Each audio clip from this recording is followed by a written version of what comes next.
नमस्कार, न्यूज 24 देख रहे हैं आप। मैं हूं आपके साथ पूजा। स्वागत है आपका हमारी इस खास पेशकश में।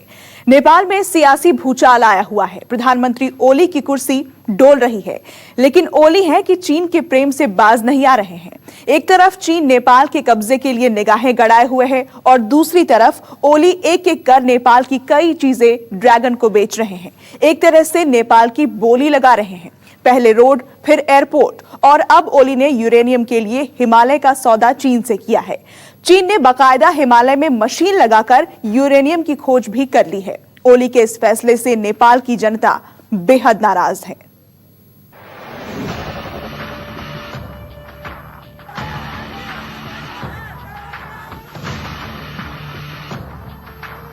ओली ने लगाई चीन से नेपाल की बोली। नेपाल को चीन के हाथों बेच रहे हैं ओली। जिनपिंग के जाल में फंसते जा रहे हैं ओली। जल्द ही नेपाल बन जाएगा made in China. 5G tower और एयरबेस के बाद हिमालय का सौदा। नेपाल बेच रहे ओली के खिलाफ सड़क पर उतरी जनता।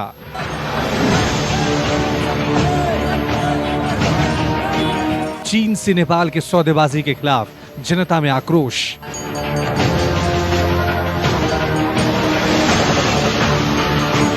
जिनपिंग की चाल, चीन का हो जाएगा नेपाल।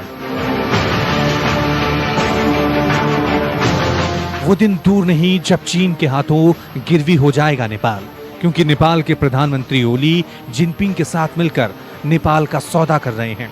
चीन नेपाल के इंच इंच को अपने कब्जे में लेता जा रहा है। चीन पहले नेपाल में सीमा क्षेत्र में अपनी रोड बना रहा था, फिर 5G टावर लगाया, एयरपोर्ट बनाया। अब चीन की निगाह हिमालय पर है।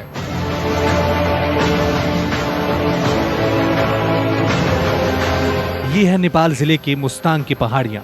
कहा जाता है कि इन पहाड़ियों में प्राकृतिक संसाधनों का भंडार है और इसी भंडार पर चीन निगाहें गड़ाए हुए बैठा है। नेपाल सरकार के उद्योग मंत्री अपने चीन के अनुसंधान टीम के साथ नेपाल के मुस्तांग जिले की पहाड़ियों में यूरेनियम की तलाश करने पहुंचे।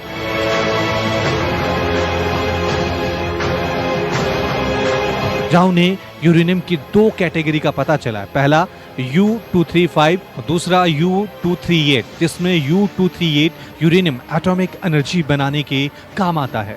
चीन की स्पेशल टीम ने बाकायदा मशीन लगाकर यूरेनियम का पता लगाया। नेपाल सरकार द्वारा भेजी गई टीम और चीनी नुमाइंदों की पुष्टि के बाद ओली सरकार ने संसद में विधेयक पास कर यूरेनियम खदान की चाइना के साथ सौदा करने की बात कह दी। चाइना ने लॉकडाउन में ही नेपाल से यूरेनियम का सौदा कर लिया था और दोनों देश ने अपनी संयुक्त टीम भेजकर नेपाल के मुस्तांग में यूरेनियम की खान की तलाश कर ली, जिसके बाद यूरेनियम की बेचने की तैयारी ओली कर रही है। वहीं इसको लेकर विधेयक भी पास किया गया, लेकिन इसमें समर्थन नहीं मिलने की वजह से अब तक इसको स्थगित कर दिया गया है। लेकिन एक तरफा रवैया होने की वजह से ओली अब यूरेनियम की खान बेचने की तैयारी में जुटा हुआ है। हालांकि अभी तक इस पर सहमति नहीं बनी है, लेकिन सीक्रेट तरीके से ओली और जिनपिंग इस सौदे को किसी भी तरह से पूरा करना चाहते हैं और इसके लिए ओली नेपाल को जनता की निगाह में सीमा विवाद में अड़ाकर यूरेनियम का सौदा चीन से करने में जुटे हैं। वहीं दूसरी तरफ नेपाल के अलग अलग इलाकों में अर्थी यात्रा निकालकर केपी ओली का विरोध हो रहा है। जनता का आक्रोश धीरे धीरे बढ़ता ही जा रहा है।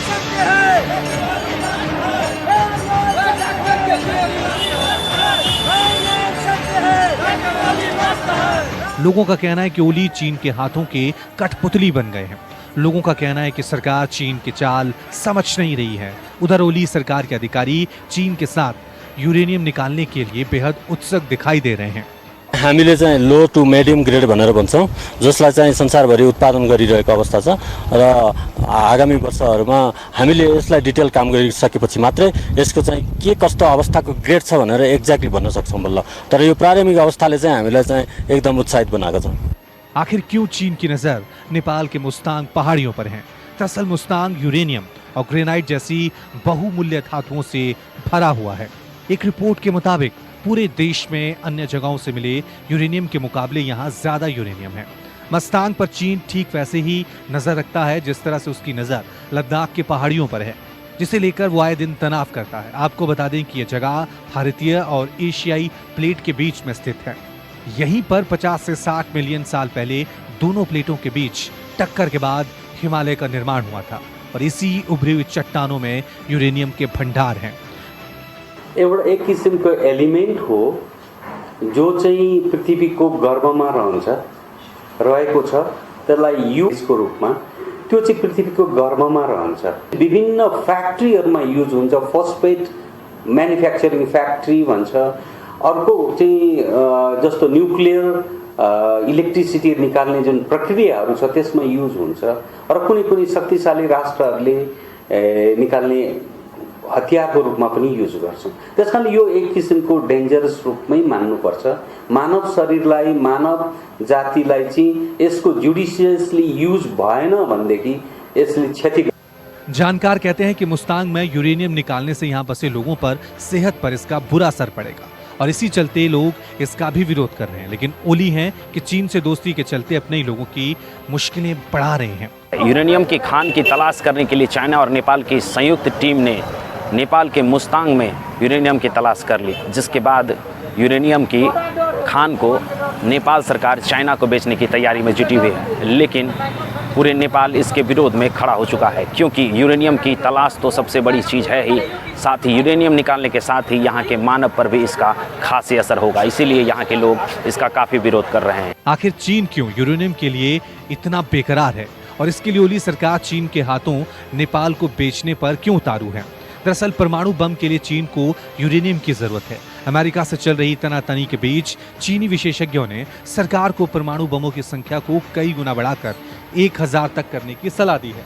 चीन के अखबार ग्लोबल टाइम्स के संपादक हू शिजिन ने कहा है कि अमेरिका से निपटने के लिए चीन को अपने परमाणु वॉरहेड की संख्या को बढ़ाकर 1000 करना होगा। एक अनुमान के मुताबिक चीन के पास अभी करीब 260 परमाणु बम हैं। चीन अगर 1000 परमाणु बम बनाता है तो उसे बड़े पैमाने पर यूरेनियम की जरूरत होगी। इसलिए वो चीन के मुस्तांग का सौदा कर रहा है और उसकी एक टीम इसके लिए लग गई है। जानकार कहते हैं कि नेपाल चीन की चाल को समझ नहीं रहे हैं। जिस तरह वो एक एक करके नेपाल के हर क्षेत्र में घुसता जा रहा है, उसे कब्जा करता जा रहा है, उसके पीछे उसका मकसद नेपाल को कर्जदार बनाकर अपना गुलाम बनाना है। इसी का विरोध वहां की जनता कर रही है और ओली की कुर्सी हिलती हुई दिखाई दे रही है। जानकार मानते हैं कि अगर ऐसा होता रहा तो नेपाल अपना वजूद खत्म कर देगा। यूरेनियम निकालने के दौरान मानव पर इसका असर खासे दिखेगा, जिसको लेकर यहाँ के लोग विरोध कर रहे हैं। लेकिन ओली अब भी चाइना के कम्युनिस्ट के साथ मिलकर यूरेनियम की सौदा करने में जुटा हुआ है। अब देखना यह होगा यूरेनियम के सौदा को नेपाल के लोग कब तक रोक पाते हैं और ओली एक तरफा रवैया लेकर यूरेनियम की बदले कितने कर्ज के तले इस देश को डुबा देता है। कैमरा पर्सन आशुतोष के साथ मैं अभिषेक मिश्रा, न्यूज़ 24 नेपाल। नमस्कार, मैं हूं मानक गुप्ता। अगर आपको हमारा ये वीडियो पसंद आया हो तो इसे लाइक और शेयर जरूर करें और हाँ, हमें सब्सक्राइब और फॉलो करना ना भूलें ताकि आप देश और दुनिया की कोई खबर मिस ना करें। तो जुड़े रहिए हमारे साथ और देखते रहिए न्यूज़ 24।